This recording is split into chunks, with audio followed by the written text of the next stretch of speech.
Hi everybody, Jamie the Board Game Man here, and today we are going to look at a really cool abstract game from 2016. Plays 2 to 4 players, about 30 minutes or so, ages 8 and up. It's from Queen Games, and it's called Glux.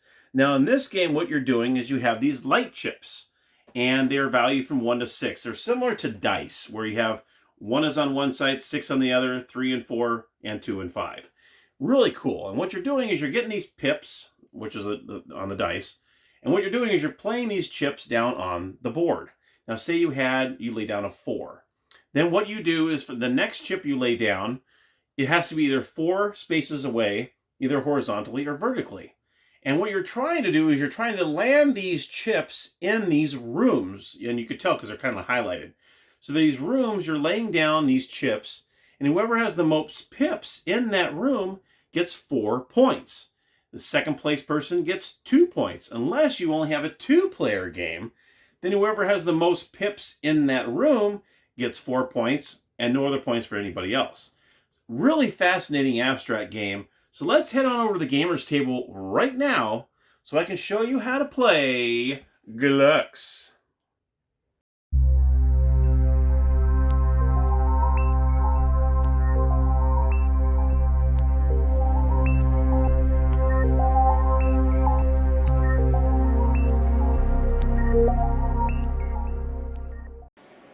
Alright, here we are at the gaming table. I'm going to go ahead and show you the components first, and I'll show you how to play Glux. Okay, so first and foremost, here is the board. It is a 2-sided board. The side that I'm showing you right now is a 2-player. On the other side will be a 3 or a 4-player, which I'll show you at the end. You're also going to get 4 bags. And these bags contain your starting marker, scoring marker, and the 24 light chips, which I'll show you right here. And they come in 4 different colors. You can see we got red, yellow, purple, and green. The smaller one is the score marker, and the bigger one is the starting marker, where you put it when you begin your game. Alright, you're going to take these and you're going to put them all in your bag, like so. Okay, just like this. Put them on here. Everyone will put your scoring markers on 0, which is right over here. Okay. And then you're going to go ahead and each player is going to keep their bag in front of them and pull out the chips as they play the game. So what you're going to do, this is in a 2-player position, we're going to do red and we'll do yellow. So I'm going to bring the yellows out here. You're going to put the scoring marker on 0, just like we did there. And then your starting marker is going to be on opposite ends of the board. That's how you're going to start the 2-player game. Okay? So now all players, here is the red chips, and here are the yellow chips. You're going to throw all these in here. And at the very beginning of the game, what you're going to do is you're going to grab one chip out of the bag blindly, and you're going to choose, decide whether you want to choose a 5 or a 2. So in this case, I'm going to go ahead and start with a 5 over here and put it right on top of your playing marker. And put these away. And we'll say the red's going to start with a 1 or a 6. So he's going to go ahead and choose a 1. Okay? And that's how the game begins. Now, the number on the light chip determines how many spaces you need to place your next chip on. So as soon as you lay down a chip, you're going to go ahead and reach back in your bag and secretly just hold it in your hand. You can look at it, but don't let anybody else see what the next chip that you're going to grab. So, yellow has his, red's going to pull out theirs. Both players have their starting markers out. And then what you're going to do is on the red, what he can do is, since he has a 1 out here, he can go 1 space vertically or horizontally, any adjacent space. You cannot go diagonally in this game. Now what you're trying to do is you're trying to land as many of these light chips into these rooms. Okay? And the person with the most amount of pips in a room scores 4 points. If you have 3 or 4 players, the second place player with the second most will get 2 points. So let's say, for an example, we have red that has pulled out a 2 or a 5. So in one space, he can go here or here. He's going to land either a 2 or a 5. Now in this case, he probably would want to go here and place the 5 because he knows the next chip he pulls out, he can either move 1 here or you can move 5 this way, 1, 2, 3, 4, 5, and he'll land a chip in this room. So you want to pay attention to how many spaces, or in this case 5 here. You can go 1, 2, 3, 4, 5 and place a chip here as well. So that's pretty much what you do in the game. Then right after he puts the 5 in, he's going to go ahead and reach in his bag. He's going to pull out his next red chip. Okay, pretend that's in his hand. And then the yellow will place his 5 spaces either this way or 5 spaces this way. So you go 1, 2, 3, 4, 5, and then he's going to decide whether he wants to put another 5 or a 2, and so on. And that's how the game progresses. You're going to keep placing chips to the adjacent spaces that are on the light chips. Now there are a couple rules, like for instance, let's just say you have another chip here. Okay, if it's your own, or let's just say the other player has their chip there. So in essence, you want to try to go 5 this way. You cannot do so because this chip is blocking the way. You cannot go over a chip, whether it's your own chip or an opponent's chip. So that says right here, you cannot go the 5 this way because unfortunately this blocks it, and you cannot go through your own chip. Now what you can do, okay, let's just say this was a 2, all right, and let's just say this yellow was here, it was a 2, or it can be any other number, it doesn't matter, okay? You can land on top of either your own or your opponent's chip. You can actually lay a chip on top of that. That way you take over that square. So let's just say a 2, like a 1, 2, you can go ahead and lay down your chip right on top of that, and now you just took over that square. This really comes in effect in the rooms, because the rooms, that player could have 5 pips in there, and all of a sudden you just took it over, and now he doesn't have any, and now you have 2 in there. Okay, so that's something you want to look out for when you're laying down chips too, that they could be taken over by another player. Once you have 2 chips on top of each other, no one else can go on top of that stack. So as soon as you have 2, that's it. No one can go over it. No one can land on top of it. That is it. Now, for instance, if you have a move in the middle of the game where you can't make a move, you're looking around, you're like, man, I can't move anywhere. Or if you just want it out of the blue, only 1 time per game, you can replace the chip that you started off with. So you can put another light chip, let's see, right here. Say you want to change that 1 to a 4, okay? You can actually do that once per game. You can actually replace your starting marker light chip. All right? So that is a cool thing too. So in case you might need extra points in here, or extra pips, I should say, like say this person has, you know, let's see. This person, let's see, just for an example, you know, you can say that this player might have had, you know, 3 in here, and you had the 1. Well, you can turn around and all of a sudden own this room by placing your 4 on top of that, and now you have more pips in that room than the other player. So that can go into play. And now you can move 4 from here. Of course, you wouldn't be able to move 4 from here because this is blocking your way. And then, at the end of the game, once all the chips are done, as soon as each player empties out their bags, there's no more chips, all the chips are out on the game board, you are going to add up all the pips that are in each room. So let's just say, let's put a few out here just to show an example. Okay, you do not get any points or anything like that for the path. These are called the path squares, and these are the rooms. So let's just say it was like this. Let's put a few more yellows out there just to kind of show. That way I can give you an idea as to how this would work.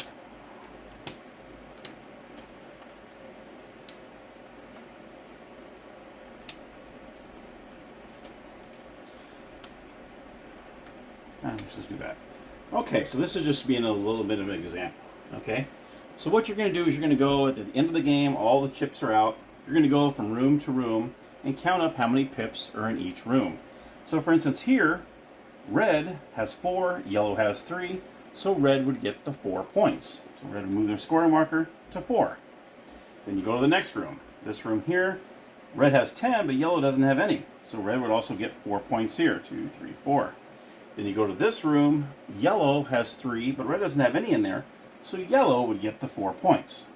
Okay, and so on. If there is 3 players, let's just say there was a 3rd player involved. Okay, 3rd player was green, and so on, like this. Okay, then this is what would happen. Obviously, red would take this one, so red would go 4. Red would go 4 here. There you go. Now we got this room here. So what you're going to do here, let's put the green marker out here, say green was playing. Yellow would actually win this room because he has 6 or 13. So he has 13 pips in this room. Green came in second place with 6, and red came in third place with 4. So yellow would get the 4 points, okay? And then green would get the second place, which would be 2. All right? And of course, red does not get any points. If there is a tie, let's just say, for instance, we have this square here. Yellow has 6, red has 6. They both have the most. So both players would get the full 4 points. Or if it was like this, okay, both these players would get the 4 points, and then green would get the 2 points. All right? Or if it's like this, let's just say it was like this. Okay? Oh, I'm sorry, wrong color. Let me get it for here. Let's just say it was like this. Okay? Yellow would obviously get the 4 points because they had the most, but then these two would tie for second place, so they would each get 2 points. Okay? But like I said, in a 2-player game, if you have the most pips, you get 4 points. Second place does not get 2 points. That is it. Whoever has the most in that room will get the 4 points, and that is it. So then what you do is you add them all up. You go to room, you add up all the pips. If there is a tie, let's just say red and yellow, we're tied over here at 20, all right? Then you go to the center room. Center room is the tiebreaker. Whoever has the most pips in this room would win the game. So let's just say this was the case, okay? Let's just put these out here or whatever. So if it was a tiebreaker here, yellow would end up winning the game because they have 10 pips versus red, who would have 9 pips in there. So yellow would end up winning the game. So this square right here is pretty important, especially if it's a tight game. This is the tiebreaker room. So whoever has the most pips in there wins the game. And there, my friends, is Glux. It is a very fascinating game. It's a lot of fun. Now let me go ahead and show you. Let me go ahead and take all this off. Let me show you the back, the 3 and 4 player. This is the 2-player. Okay, the 2-player side. And like I said, in the 2-player game, let me take the score markers off. You put them on adjacent corners. So that's how you'd start the 2-player game. Let's flip this board over. Let me show you the 3 or the 4-player. Here is the board for the 3 and 4 player. You can see it's a lot more room. It's a lot more spread out. There's a lot more to navigate through. In this game, if you have a 3-player, okay, one would go here, excuse me, one would go here, and one would go here. That's how you do the 3-player. If you do a 4-player, obviously you do all 4 corners, and you would use, I don't have the 4th here, but you would put the 4th player right here, and you'd be all in adjacent squares. So like this for 3, okay, and then this would be for 4 with the 4th player over here. And there you have it. There is a game of Glux. Let's go back to the gaming room, and I'll tell you what I think about the game. All right, my thoughts on Glux. What a fascinating game. This game is great.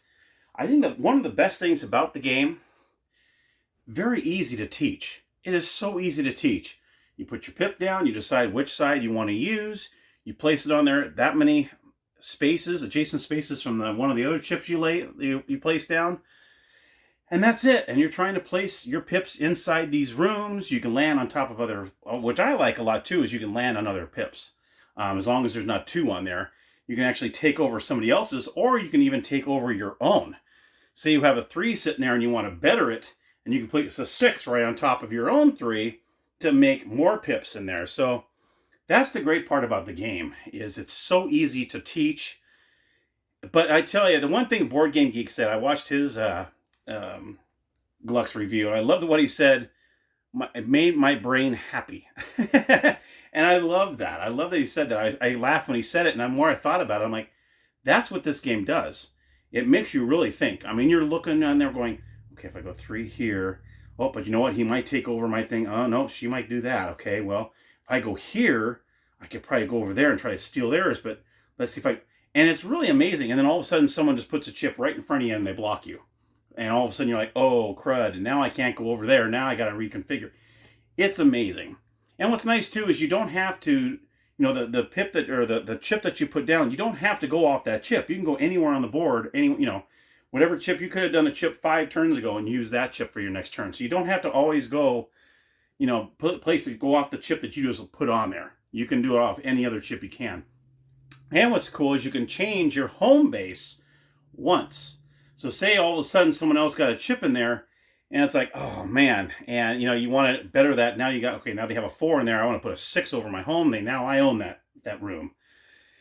The best numbers to get, it seems like, when you have those pips in those rooms are 1s. You can really defend that room because they put something right next to that 1. Guess what? Haha, I'm right over that one. So those 1s can be pretty powerful.